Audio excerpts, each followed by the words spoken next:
అరాచక ప్రభుత్వం నిన్నటి నుంచి ఏ విధంగా రాష్ట్రంలో వైఎస్ఆర్ కాంగ్రెస్ పార్టీ నాయకుల మీద,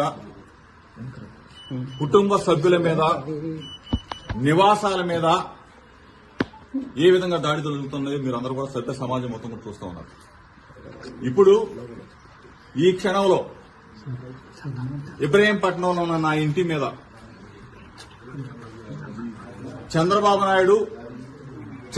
నాయుడు కొడుకు లోకేష్ ఇద్దరు కూడా నా నివాసం మీద దాడి చేయడం కోసం, నా కుటుంబ సభ్యుల మీద దాడి చేయడం కోసం నన్ను ఏదైనా చేయాలి, కిరాతకంగా చేయాలి, రాక్షస ఆనందం పొందాలన్న ఉద్దేశంతో ఇప్పుడు దాడి జరుగుతున్న దృశ్యాలను మీరు మీడియా మిత్రులు అందరూ కూడా, రాష్ట్ర ప్రజలందరూ కూడా గమనిస్తా ఉన్నారు. 83 రోజులు అన్యాయంగా, అక్రమంగా ఒక ఫేక్ కేసులో చంద్రబాబు నాయుడు కొడుకు అన్యాయంగా ఇరికించి 83 రోజులు నన్ను జైల్లో పెట్టి నన్ను నా తమ్ముడిని రాక్షసానందం పొందారు. ఇది చాలేదా? ఇది చాలకపోగా పెట్రోల్ బాంబులు వేసి నన్ను, నా కుటుంబాన్ని అంటే హతమార్చాలని చూస్తారా? ఏం చంద్రబాబు నాయుడు, ఏ లోకేష్, ఏంటి దుర్మార్గం? నన్ను అక్రమంగా 83 రోజులు నిర్బంధించింది చాలక, నన్ను, నా తమ్ముడిని, నా కొడుకును కూడా జైల్లో పెట్టింది చాలక, ఒక బలహీన వర్గాలకు సంబంధించిన జోగి రమేష్ ని నన్ను ఇబ్బంది పాలు చేయాలా, నన్ను హతమార్చాలా, నా కుటుంబాన్ని అంటే ఏ స్థాయికి వెళ్ళిపోతా ఉంది? ప్రజాస్వామ్యం, రాజ్యాంగం మొత్తం కూడా కూనీ చేస్తూ పోలీసు వ్యవస్థ చోద్యం చూస్తా ఉన్నారు. పోలీసులు చోద్యం చూస్తా ఉన్నారు. పోలీసుల సమక్షంలో దాడా? పోలీసు చోద్యం చూస్తారా?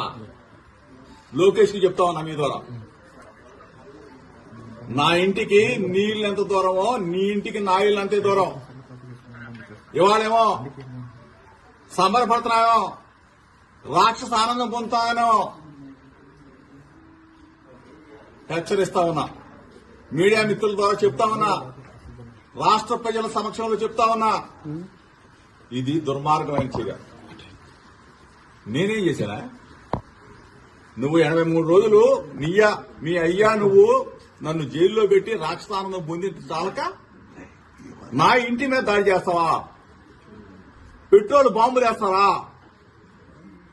అసలు ఇంత దుర్మార్గులాగా ప్రవర్తిస్తారు మీరు. నేనేమన్నాను?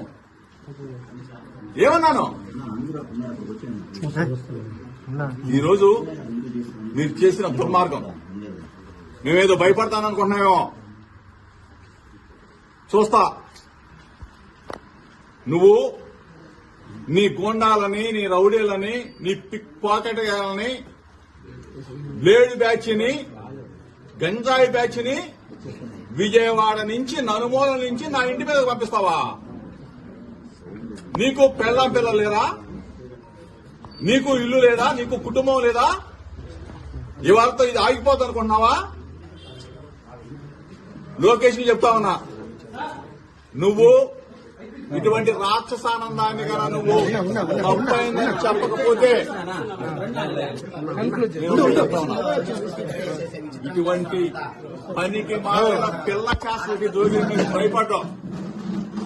చిన్నప్పటి నుంచి రాజకీయాల్లో ఉన్నా నీ పిల్ల చేసలకి, నీ వెర్రి చేసలకి నీకు నిన్న చెప్పా, ఒళ్ళు తగ్గించుకున్నావు కానీ నీ చిప్పు దొబ్బింది, నీ మెదడు మొత్తం దొబ్బింది. ఏం పనురాయి పనికి మానోడా? ఒక బలహీన వర్గాల వాడి మీద నా మీద తాడా? సిగ్గుశారం వదిలేసి సన్నాసులాగా తయారైంది.